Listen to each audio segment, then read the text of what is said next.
11:43, nuestro último bloque de Más Positivo en este día jueves 7 de marzo.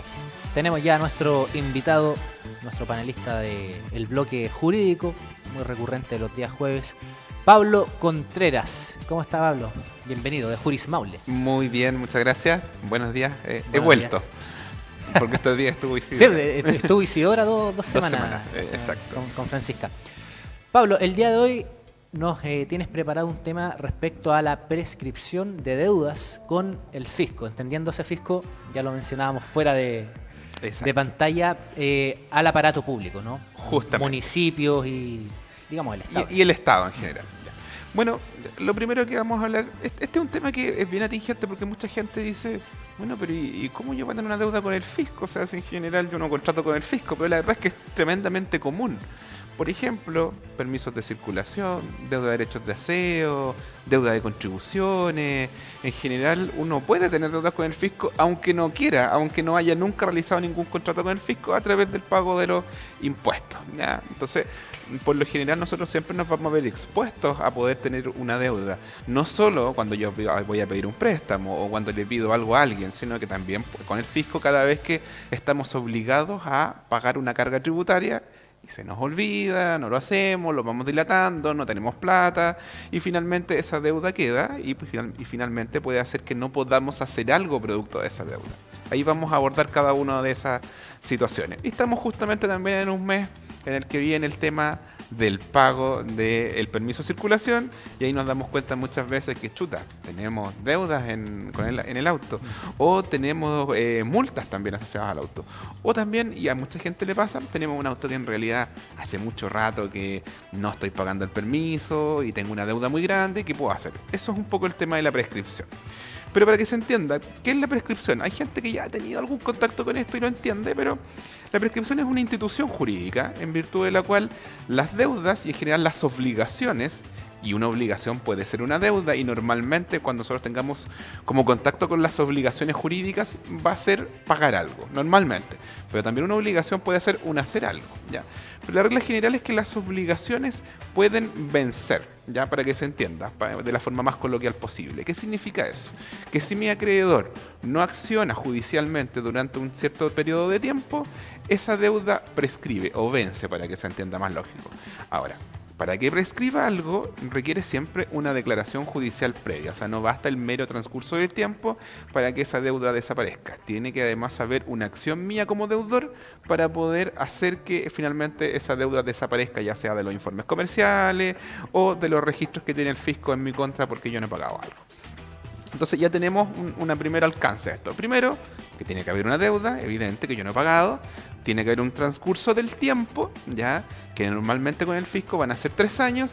Y además de eso, tiene que haber ocurrido que el acreedor, que vendría siendo el fisco, no hizo un juicio en mi contra y quedó en el fondo esa deuda abandonada. Si se cumplen esos requisitos, yo voy a poder solicitar la prescripción. Pero ahondemos en cada una de estas temáticas para que en el fondo se pueda entender mejor por parte de las personas. ¿Con cuál vamos a comenzar de las que enumeramos? Yo creo que la más atingente de todas, permisos de circulación. Perfecto. Ocurre que si ustedes pagan año a año su permiso de circulación, bueno, no van a verse enfrentados a tener una deuda con el fisco. ¿Por qué? Porque ustedes todos los años están renovando el permiso, lo están pagando y en el fondo solamente van a tener que pagar el valor del permiso de circulación del año en el que van a circular. Por ende, no van a tener ningún problema. Pero puede ocurrir, y que ocurre frecuentemente, que ya sea porque el auto tuvo un choque y yo la verdad no estuve usando el auto, nunca pagué el permiso de circulación por varios años. O la verdad tengo un auto que uso, pero la verdad por un tema de plata, nunca pagué el permiso, llevo varios años, entonces voy a renovar el permiso este año y me encuentro con el pequeño problema de que me dicen, sí, pero tú tenías que pagar toda la deuda del permiso de circulación. Y es un ejemplo, 800.000 pesos, 700.000 pesos, 1.000.000 de pesos, dependiendo también del valor del auto.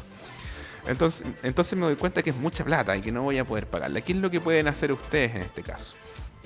Ocurre que la deuda del permiso de circulación es con una municipalidad determinada, es decir, la municipalidad en la cual el vehículo se encuentra inscrito donde yo voy a pagar el permiso.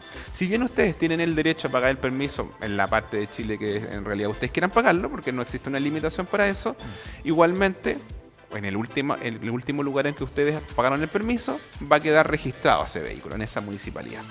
Entonces, ¿qué pueden hacer ustedes? Si han pasado más de 3 años desde que no han pagado un permiso de circulación, todo lo que exceda de 3 años hacia atrás, es decir, si estamos en el 2024, del 2021 hacia atrás, ustedes podrían solicitar la prescripción y eliminar esa deuda que tienen con la municipalidad.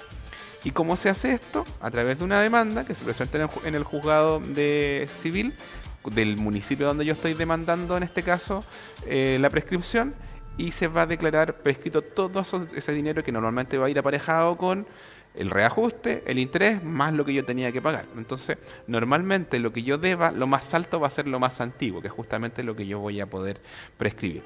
Y una vez declarada la prescripción de esa deuda, ustedes van a poder ir a renovar su permiso de circulación y ya no les va a aparecer en el sistema que ustedes tienen una deuda de muchos años atrás, porque se va a poder eliminar. Juntamente con las multas, o sea, con los permisos de circulación se pueden encontrar con otro tipo de situaciones. Por ejemplo, con las multas de tránsito. ¿Qué puede ocurrir? Que en realidad ustedes tienen un vehículo también y ese vehículo tiene una serie de multas. Y la verdad es que por el tema de las multas son tan altas, por ejemplo, que ustedes en realidad no han podido renovar el permiso. Porque uno de los requisitos para poder renovar el permiso de circulación es justamente que yo esté al día con los permisos anteriores y que además no tenga multas en el registro de multas de los vehículos motorizados que tiene el registro civil. Entonces, cuando ustedes van a renovar ese permiso, le dicen, mire, lo puede renovar, pero tiene que además pagarnos las multas que en el fondo tiene asociado. Y claro, si es una multa de unos temas, a lo mejor no hay problema, van a poder pagarlo. Pero ¿qué ocurre si, por ejemplo, yo compré un vehículo y ese vehículo yo no sabía y tenía deuda de TAC? Y en Santiago las deudas de los vehículos con deuda de TAC pueden ser millonarias, incluso mucho más altas que las deudas que puede tener incluso, o sea, el valor mismo del vehículo. O en realidad, la verdad es que lo compré y tenía un montón de multas, no me di cuenta. ¿Y esto por qué puede pasar? Porque cuando ustedes dicen, pues yo saqué el certificado del registro civil de multa y no tenía multa. Porque un requisito para poder transferir un vehículo es que no tenga multas vigentes al momento de hacer la transferencia. Lo que pasa es que esto es por una situación de tiempos. Ocurre que el propietario del vehículo podrían haberle sacado una serie de multas, ya sea por tag, o por estar mal estacionado, por conducir a exceso de velocidad, por pasarse un rojo, etcétera, y que esa multa quede asociada al vehículo, porque esa deuda también puede quedar asociada a la persona. Pero ocurre que los partes empadronados van a ir siempre asociados al vehículo, y eso ocurre cuando, por ejemplo, no se pudo por Carabineros hacer un control. Supongamos que tú estás mal estacionado y Carabineros no te encuentra, te va a dejar el parte empadronado y finalmente esa multa va a quedar asociada al vehículo y no a la persona. Ya, lo mismo, por ejemplo, si conduce a exceso de velocidad, etcétera. ¿Y qué ocurre? Que esto tiene una tramitación cuando te cursan una multa. Te van a citar al juzgado de policía local, tú vas a tener que ir a pagar dentro de un plazo, o vas a poder hacer tus descargos, solicitar una rebaja de la multa, o si no estás de acuerdo porque en realidad tú nunca cometiste esa infracción, vas a tener que acreditar que en realidad no lo hiciste. Pero todo eso tiene un proceso que finalmente termina con la infracción cursada por parte del juzgado de policía local, porque no es Carabineros quien te cursa la multa, que eso es un error común. Carabineros lo que hace es denunciar un hecho que puede constituir una infracción al juzgado de policía local y finalmente es el juez quien te aplica la multa. Pero como todo proceso judicial tiene un tiempo de tramitación. Entonces puede que yo haya comprado el vehículo y este vehículo todavía no tener estas multas registradas, lo compro y resulta que al año después o a los meses después me doy cuenta que está lleno de infracciones que recién se publicaron en el registro por este tiempo que se tarda todavía en que te apliquen una multa y que además aparezca en el registro de vehículos motorizados. Entonces, ¿qué puedo hacer si esas deudas son antiguas y yo no he podido renovar el permiso de circulación por lo costosas que son? Tú puedes también pedir la prescripción y ese plazo es el mismo, 3 años, pero este 3 años no es desde la fecha en que te aplicaron el parte o en la fecha en el que el juez emite la resolución, es desde la fecha en que se incluye en el registro de multas del registro civil. Entonces, ¿cómo pueden saber eso ustedes? Muy sencillo. Ustedes sacan el registro de multas del registro civil, lo pueden hacer online, no necesitan solamente la patente, no necesitan nada más que eso, y les va a aparecer las multas que tienen asociado y ahí va a salir la fecha en que se incluyen en el registro. Si tienen más de 3 años, se puede solicitar la prescripción. Y además de eso les va a salir en qué tribunal está y cuál es el número de la causa, que eso es un requisito indispensable para poder pedir la prescripción. ¿Cómo se hace esto? Misma situación, se tiene que pedir en este caso la prescripción, pero a la diferencia de la situación anterior en que se presenta ante el juzgado civil, ustedes lo pueden hacer directamente ante el juez de policía local. ¿Cuál es el problema? Que esa acción de prescripción la tienen que presentar en cada uno de los juzgados donde hay una multa. Entonces, si tienen 10 juzgados en los que hay multa, van a tener que ir juzgado por juzgado para solicitar la prescripción de cada una de estas sanciones. Ahora, va a convenir, claro, en qué casos cuando sean muy altas las multas o sean muchas las multas, porque evidentemente si tengo solo una multa en un juzgado probablemente van a requerir de abogado, probablemente no salga a cuenta. Pero si son varias las multas, normalmente va a convenir hacer esta acción de prescripción. Yo he visto vehículos que tienen deudas de 10, de 15, de 20 millones de pesos por un tema de TAC. Entonces no siempre no sale a cuenta, muchas veces puede salir a cuenta hacer esto. Así que ahí también va una recomendación, revisen siempre el certificado de multas de un vehículo cuando lo compren, eso es fundamental. Para no encontrarse con sorpresas después, Para no que encontrarse con sorpresas. claro, el vehículo a lo mejor lo venden económico, pero porque arrastra con un historial de deuda. También hay gente que se dedica a comprar vehículos con estas multas, sabiendo que en el futuro, y lo va a comprar a un precio muy menor, va a solicitar la prescripción. Entonces también incluso como negocio hay muchas personas que lo hacen y que compran vehículos con estas multas, lo usan un tiempo y después piden la prescripción y después lo venden a un valor comercial ya mucho más alto. Entonces, y en ese tiempo me imagino el auto debe estar guardado para no ser... Ahí dependerá de cada persona, pero negocio. Lo lógico es que el vehículo como no va a tener permiso de circulación, no puede circular, y como no puede circular y ustedes lo hacen, se exponen a que les cursen una infracción y que les puedan retirar también el vehículo. Entonces, pero ahí cada persona verá cómo lo hace. Cómo hace el negocio. No les vamos a dar ningún consejo al respecto. Eso con respecto entonces permiso de circulación. Y las multas de tránsito. Y multas de tránsito. Pero tenemos también otro tipo de deudas bastante frecuentes que la gente suele olvidar, y en especial las personas que adquirieron una propiedad a través de un DFL2. Y ahí vamos a hablar, explicar un poquito qué es esto. Ocurre que las propiedades en Chile ya están afectas al pago del impuesto de contribuciones, ¿ya? Ese impuesto se paga directamente a la Tesorería General de la República y lo pueden hacer por internet, pueden sacar el cupón de pago también por internet, ir a pagarlo a un banco, etcétera. Pero como está hoy día la tecnología, lo más evidente es pagarlo por internet. Pero ¿qué ocurre? Que en Chile las propiedades van a pagar contribuciones, pero tienen un tramo de exención, que normalmente llega, me parece, hoy día hasta como los 30 millones de pesos aproximadamente, cuando de avalúo fiscal de la propiedad. Si la propiedad vale más que eso, va a pagar impuestos. Pero la verdad es que eso es así en principio. La verdad es que la regla general es que toda propiedad tiene que pagar contribuciones. Entonces mucha gente dirá, siempre mi casa no paga contribuciones. ¿Por qué? El motivo es porque cuando yo compro una propiedad, normalmente esa propiedad va a estar afecto a algo que se llama el DFL2. El DFL2 es un beneficio tributario que dentro de otros beneficios hace que las propiedades bajo los 30 millones aproximadamente estén exentos del pago de contribuciones, ¿ya? Todo lo que sea sobre ese monto va a tener que pagar. Pero eso no es para siempre. Normalmente la gente piensa que es para toda la vida, pero tiene un plazo de 20 años. Es decir, cuando pasan los 20 años de mi propiedad, resulta que voy a tener que empezar a pagar contribuciones. Cosa que mucha gente no lo sabe. Y este es un tema que tienen que estar muy enterados, porque tener una propiedad que tiene más de 20 años y se encuentran que, a lo mejor tengo 30 años con la propiedad y tiene un valor determinado, se van a dar cuenta que les van a empezar a llegar cobros de contribuciones. O puede que por el domicilio ustedes se cambien, no vivan ahí, en realidad nunca vean la deuda. Y normalmente si ustedes no acceden a la página del Servicio de Impuestos Internos de Tesorería, tampoco se van a dar cuenta que hay una deuda. Entonces, el primer consejo es, si tienen propiedades que eran de FL2 y ha pasado mucho tiempo, créense una cuenta del Servicio de Impuestos Internos de Tesorería y vean si su propiedad tiene que pagar impuestos, porque puede que este afecte hoy día al pago de contribuciones, ¿ya? Eso es lo primero. Pero para aquellas personas que ya están un poquito más enteradas de esto, o que se encontraron con la desagradable sorpresa de que tenían que pagar contribuciones de hace 5 años y tienen hoy día una deuda que normalmente, ojo, puede ser millonaria. ¿Por qué motivo? Porque el Servicio de Impuestos Internos por intermedio de Tesorería cobra estas deudas con intereses, reajustes y multas. ¿Eso qué significa? Que una deuda, o que originalmente puede ser de 2, de 3 millones, con los años se puede transformar en 10 millones sin ningún problema. Entonces se pueden encontrar con un tremendo problema en el que la tesorería les va a dar ciertos beneficios y les va a decir, mire, si usted paga, en realidad le podemos hacer un descuento por internet de hasta el 80% de los intereses y eliminar todo recargo de multa. Pero la verdad es que igual cuando yo veo ese dinero con reajustes, puede que igual sea bastante dinero, porque a lo mejor yo no me di cuenta de esto 10 años después, 5 años después. Entonces, Para materias de deuda de tesorería, aquí ocurre lo mismo. Si estas deudas tienen más de 3 años, ustedes van a poder declarar la prescripción. Ahora, ¿cuál es la diferencia con los permisos de circulación y con las multas de tránsito? La verdad es que la regla general es que las municipalidades no cobran estas deudas. En el fondo, saben que en algún momento la persona va a tener que hacer un trámite con el vehículo y va a tener que pagar la deuda. Por ende, las municipalidades, por regla general, no hacen gestiones de cobro y por ende no hay demanda. Y si nos recordamos un poquito que el requisito para declarar la prescripción es que primero no haya transcurso el tiempo, que esté la deuda, y tercero, que haya pasado una cierta cantidad de tiempo sin que me hayan demandado.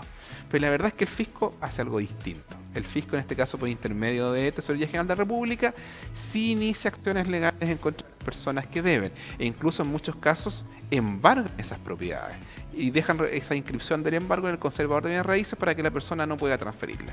Pero la verdad es que también la mayoría de las veces Tesorería deja el proceso ahí, es decir, no hace absolutamente nada más en ese proceso, o muchas veces solamente le notifica al deudor que tiene una deuda, pero tampoco hace ninguna gestión judicial.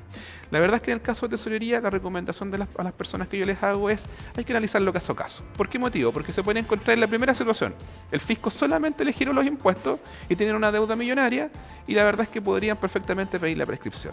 O puede ocurrir que el fisco, si haya iniciado acciones judiciales, y ojo, cuando me refiero a acciones judiciales, son acciones que la misma tesorería hace, porque la ley le entrega al tesorero regional la facultad de ser un ente jurisdiccional. Es decir, tesorería puede iniciar un juicio ante ella misma. Es decir, el mismo tesorero regional, como tiene facultades jurisdiccionales, puede iniciar un juicio donde la tesorería es juez y parte. Una situación bien paradojal. Ahora bien, y ese proceso judicial que se realiza ante tesorería, que en el fondo es un procedimiento administrativo, muchas veces ocurre que lo inicia la tesorería, pero lo deja ahí. Es decir, inicia el proceso, reajusta la deuda, liquida la deuda, y la va reajustando porque si yo no pagué un año, probablemente el año siguiente, y el año siguiente, y el año siguiente no pague. Entonces, esas deudas o esas causas que quedan abandonadas pueden ponérsele término y acto seguido iniciar una acción de prescripción ante el juez civil. La diferencia con tesorería con las municipalidades es que las municipalidades tú las demandas de una acción de prescripción y normalmente la municipalidad contesta y dice, sí, es efectivo, esta deuda está prescrita, señor juez, descuente lo que tenga que descontar. Entonces la municipalidad en la práctica lo que hace es allanarse, que es decir, sí, que se prescriba, mientras que el fisco se opone. Ahora, ¿cuál es la diferencia? Que normalmente con las deudas municipales van a ser montos relativamente bajos. En el fondo incluso hay mucha gente que dice, no, yo prefiero pagarla, no es tanta plata, no hay problema.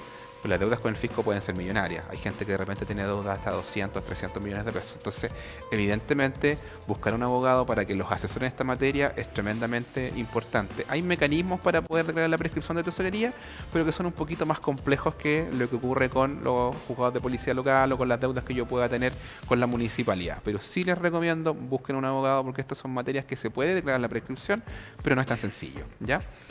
Ahora, no siempre estas deudas van a ser de contribuciones. Normalmente es lo que la gente se va a ver más expuesto, porque toda la gente que tiene casa y que tiene, en este caso, una propiedad de determinado valor, está afecto a pagar en el fondo contribuciones.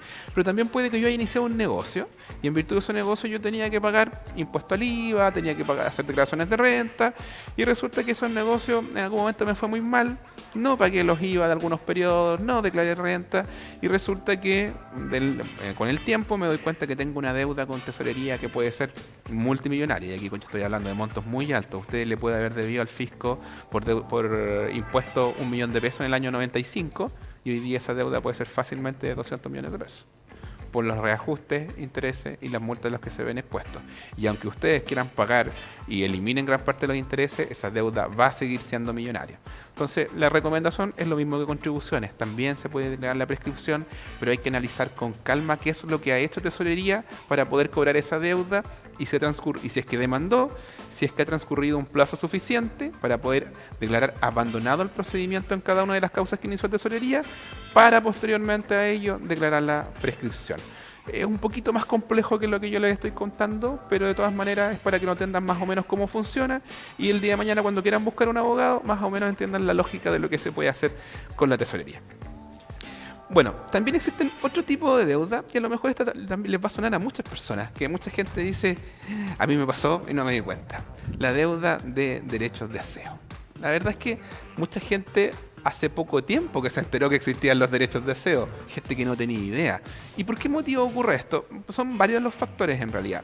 Primero, porque las viviendas sociales de determinados montos, durante un periodo de tiempo, que normalmente es de 5 años, quedan exentas del pago de derechos de aseo. Pero posteriormente, cuando transcurren estos años, tienen que volver a pagar los derechos de aseo. Y la verdad es que ocurre un factor aquí bien divertido, porque me ha pasado con la gente que tenían que pagar derechos de aseo hace más de 20 años y nunca lo pagaron. Y es un monto muy pequeño, si no es un monto muy alto, pero resulta que ese monto le pasa lo mismo que a la deuda que tienen con la tesorería, que esta afecta intereses, esta afecta reajuste, y puede que una deuda muy pequeña se transforme en una deuda bastante alta. Entonces, en el caso de las deudas de derechos de aseo, se puede hacer exactamente lo mismo que ocurre con las deudas de los permisos de circulación. Ustedes pueden presentar una demanda de prescripción ante el juzgado de policía, ante el tribunal civil, para que se declare, en este caso, la prescripción de toda deuda superior a los 3 años hacia atrás. Así que también este es un proceso que yo se los recomiendo, porque hay propiedades que normalmente tienen deudas de derechos de aseo tremendamente grandes. Y aquí ocurre lo mismo que con las deudas de la propia circulación. Normalmente los municipios no los cobran, y también cuando les llegan las demandas de prescripción, habitualmente la municipalidad contesta allanando y diciendo así que efectivamente prescribió y que en razón de ello se condone la deuda, pero porque a la municipal lo que le interesa es que la persona empiece a pagar. Si finalmente eso es en realidad lo que le interesa al municipio. Entonces, una persona que pide la prescripción es porque está interesado en saldar la deuda que tiene, en lo que no esté prescrito, y empezar a pagar, cosa que no se le acumule y no le pase lo mismo y tenga que volver a contratar un abogado. Pablo, ¿cuánto tiempo demora todo este trámite cuando la persona solicita la prescripción ya después de los 3 años de una deuda? Mira, eso es tremendamente relativo. Ya vamos a dar periodos más o menos, plazos un poquito que son medios laxos, porque ¿de qué depende? Depende de 2 factores principalmente. Primero, como hemos dicho, en las deudas municipales se tiene que presentar ante el tribunal civil competente donde está la municipalidad. Hay municipios que evidentemente, por ejemplo, como San Javier, que tiene tribunal civil, por ende se demanda ante el juez civil de San Javier. Pero hay otros municipios que no tienen tribunal civil, por ende hay que hacerlo en el tribunal que les sea competente. Un ejemplo, Villalegre no tiene juez civil, por ende se tiene que demandar en San Javier. Lo mismo, por ejemplo, en el caso de Hierbas Buenas, que tienen que demandar en Linares, San Clemente, que tiene que demandar en Talca. Esa es la regla general. Y cada tribunal es distinto en sus tiempos de tramitación, por ende hace que una causa pueda demorar menos o pueda demorar más. Y también ocurre otro factor importante, que la municipalidad tiene 3 posibilidades frente a esta situación. Posibilidad 1, contestar la demanda de prescripción y decir, sí, es verdad, está prescrito, nosotros no hemos hecho ninguna acción judicial, así que señor juez, declare la prescripción. Y eso lo que hace es que el juicio inmediatamente se acorta, porque no hay juicio, porque la contraparte dice que es verdad, y por ende el juez va a dictar una sentencia declarando la prescripción de todo lo que exceda a los 3 años hacia atrás. Pero también puede que la municipalidad no conteste, y si no contesta, la ley dice que el procedimiento debe continuar sin la municipalidad, y en el fondo yo voy a tener que rendir pruebas, que normalmente son certificados que entrega la misma municipalidad, de que efectivamente no existe en este caso ni demanda, y que ya pasaron más de 3 años. Y también está la tercera posibilidad, que la municipalidad se oponga y diga que no, que en realidad esto no está prescrito por el motivo que sea. Normalmente no ocurre este factor, ¿ya? Entonces, va a depender. En el primer caso puede durar 3 meses, 4 meses. En el segundo caso podemos estar hablando de 1 año. Entonces, por eso el plazo es relativo. Ahora, mi experiencia me dice que normalmente los municipios contestan las demandas allanándose a la misma. ¿Por qué motivo? Porque pueden ser condenados a pagar las costas del juicio. Entonces, por eso, como los municipios ya saben que en el fondo esto se va a quedar prescrito igual, y además también como una ayuda a la comunidad, tienden a allanarse, porque ¿para qué, en el fondo, por qué voy a litigar con los propios vecinos? Si es así, de algo que yo sé que está prescrito. Entonces, ¿qué es lo que hacemos los abogados normalmente? Presentamos la demanda y muchas veces nos contactamos directamente con los abogados de las municipalidades. ¿Por qué? Porque una demanda, cuando yo la presento ante un juez civil, tengo que notificarla, y eso tiene un costo. Y hay muchos municipios que tienen la gentileza de que el mismo abogado se notifica de la causa y contesta diciendo, mire, ¿sabe qué? Es verdad, yo no puedo declarar la prescripción. Y eso genera que no tengas que pagar, en este caso, la notificación a la municipalidad, y le ahorra costo a las personas que inician este procedimiento. No siempre ocurre, hay municipios que lo hacen, pero normalmente lo que sí hacen es contestar y allanarse. Entonces, ahí la recomendación es que el abogado que ustedes contraten para hacer este procedimiento, si es que no somos nosotros obviamente, se contacte con el abogado, y ocurre que, por lo menos en mi experiencia, muchos municipios se allanan a esto y hacen que los vecinos no gasten en la plata en la notificación, y se hace de forma rápida y muy expedita en realidad. Ahora bien, con la tesorería la situación es distinta. ¿Y por qué motivo? Porque la tesorería es representada a través de algo que se denomina el Consejo de Defensa del Estado. El Consejo de Defensa del Estado es una organización que fue creada por el fisco para defender los intereses del fisco. Y tiene como política, tiene unas flexibilizaciones hoy día, especialmente en materia de negligencia médica, pero normalmente no en otras materias, de que debe seguir hasta el final la tramitación de los juicios y debe siempre defender al fisco. Entonces, el Consejo de Defensa del Estado siempre se va a oponer, en este caso, a la prescripción de las acciones, tengan o no tengan razón. Por ende, esos juicios normalmente van a durar más de un año, pueden durar hasta 2 o 3 años. Son juicios largos, pero la diferencia está que normalmente las deudas que se piden prescribir son de montos muy importantes y por ende muchas veces vale la pena hacer estas acciones de prescripción por el monto. Mientras que con los municipios son montos más pequeños, pero tienen la facilidad de que el procedimiento es rápido, es expedito y normalmente las municipalidades se van a llenar. Por ende también hace conveniente hacer esta acción y también los abogados, sabiendo y conociendo la postura que tienen los municipios, cobramos un monto muy acorde en el fondo a la poca dificultad que van a tener esos juicios y que en la práctica le sean convenientes también al cliente, porque si va a prescribir 700.000 pesos, no le podemos cobrar 500.000 pesos, es evidente. Entonces, los montos siempre van a ir de honorario muy acorde también a lo que finalmente se está prescribiendo, así que si alguien tiene una deuda pequeña y dice, chuta, que a lo mejor no vale la pena, haga la consulta porque probablemente podemos igualmente ayudarlo, o el abogado que consulte probablemente también lo va a poder ayudar. Perfecto. Y vamos a hablar de una última deuda que a lo mejor no tiene que ver con ninguna de estas, no es una deuda con el fisco, pero una situación que también le aqueja a muchas personas, que es la deuda de pensión alimenticia. Se pueden encontrar con papás que efectivamente tienen una obligación de pagar y no pagan. Ya, eso es una cuestión que ocurre todos los días y la mamá lo está persiguiendo, le envía órdenes de resto y el papá se esconde y no paga, por el motivo que sea, no siempre es porque no quiera pagar, muchas veces por un tema de una situación económica precaria, etcétera. Pero también nos podemos encontrar con otros casos que son tremendamente injustos, en los cuales, por ejemplo, yo tenía un hijo, no sé, cumplió 23, 24 años, dejó de estudiar y dejé de pagar la pensión alimenticia. Pero resulta que no funciona ese asunto. Lo que la ley exige es que yo, para poder ponerle término a la pensión alimenticia, tengo que accionar de cese de alimentos, es decir, demandar el cese. Y esto puede ser de varias formas, ya sea a través de una demanda judicial propiamente tal, o llegando a un acuerdo con mi hijo para ponerle término porque él ya dejó de estudiar. Y ese acuerdo se suscribe en una mediación, pueden hacerlo también por intermedio de un abogado, presentan eso y listo, se acaba. Y en el caso de que yo no tenga contacto con mis hijos porque tengamos una mala relación, puedo demandar el cese de alimentos porque ya dejó de estudiar y yo no hay motivo para yo seguir pagándole considerando que es mayor de edad.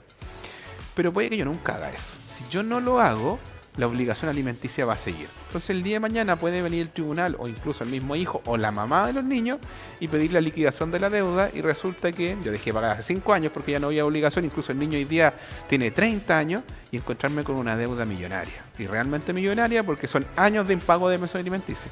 Entonces, ¿qué voy a hacer? Yo voy ante el juez y le voy a decir, señor juez, pero yo no tendría que pagar esto si él dejó de estudiar. Sí, pero ¿y usted demandó el cese? No, chuta. Entonces en principio lo tiene que pagar. ¿Qué se puede hacer? Ocurre que, al igual que las demás deudas, las deudas de pensión de alimentos también prescriben, ¿ya? ¿Y cuál es la reglamentación actual? Porque esto ha sufrido algunas modificaciones en los últimos años. La ley dice que cuando el niño, o el alimentario en este caso, a quien yo le tenía que pagar la pensión de alimentos, cumpla más de 18 años, y después de que cumpla los 18 años han pasado más de 3 años sin que se hayan realizado gestiones o acciones de cobranza, yo voy a poder pedir la prescripción de esa deuda independiente de que se haya liquidado en reiteradas ocasiones. ¿Por qué? Porque en el fondo yo no pagué porque tenía la conciencia de que no tenía que seguir pagando y probablemente la mamá o el niño tampoco realizó ninguna gestión de cobranza porque también entendían que se había terminado. Pero puede ocurrir que en el camino alguien les diga, oye, no, o sea, es que tú puedes pedir la liquidación y te van a actualizar el monto y él va a tener que pagarte. Pero van a tener la posibilidad de pedir la prescripción. Pero volvemos a lo mismo, requisito, que el niño tenga más de 18 años y que hayan pasado más de 3 años sin realizar ninguna gestión. Entonces, por ejemplo, ¿cuándo yo podría pedir una prescripción? Al menos el niño tendría que tener más de 21 en la práctica. ¿Por qué? Porque tiene que cumplir 18 años, comienzan a correr los 3 y ahí tendría que tener 21. ¿Y qué es lo que se prescribe? Toda deuda de 3 años hacia atrás. No es toda la deuda, también para que lo tengan muy presente. ¿Y por qué normalmente va a ocurrir el caso que yo le estoy comentando? ¿Por qué? Porque si a ustedes, obviamente, el niño dejó de estudiar y les lleva un cobro de pensión alimenticia del tribunal, ustedes van a decir, chuta, ¿qué pasó aquí? Y probablemente yo les recomiendo asesórense por un abogado e inmediatamente hagan el cese de la pensión de alimentos, porque si no, la única opción que van a tener en el futuro es pedir la prescripción de la deuda, pero nunca va a ser el total de la deuda. Entonces, recomendación a todos los papás que ya terminaron su obligación alimenticia porque el niño o dejó de estudiar o terminó su carrera, háganlo formalmente, porque nunca se sabe lo que puede ocurrir en el futuro. Pablo, para ir concluyendo, ¿cómo las personas pueden contactarse con este equipo de abogados de Juris Maule? Mira, ahí me parece que está apareciendo la página Ahí web. apareció. Ahí apareció, que es www.jurismaule.cl. El mejor medio de comunicación va a ser por intermedio de la página. ¿Por qué? Porque en la página van a estar los números de teléfono, van a encontrar nuestro WhatsApp, van a encontrar el correo electrónico y nos pueden escribir, nos pueden llamar y pueden agendar una hora. Siempre yo les digo a los clientes, les recomiendo encarecidamente, pidan una hora, porque si llegan directamente a la oficina, puede que por un tema de trabajo no podamos atenderlo y tengamos que coordinar otro día. Entonces pidan una hora, la primera entrevista es gratuita y ahí vamos a poder ver qué podemos hacer por ustedes. Perfecto. Bueno, ya lo sabe, Juris Maule está entonces a disposición en la comuna de Talca con Pablo, Isidora y el resto de abogados de este buffet. Podemos llamarlo buffet, ¿cierto? Sí, es un buffet ya. Bueno, 12 con 13 minutos, nosotros llegamos al término, comenzamos a despedir más positivo. Invitación a las 14 horas. Nos reencontramos con las noticias de media tarde y a las 21 con las noticias de edición central de Voz Regional. Será hasta entonces. Chao, chao.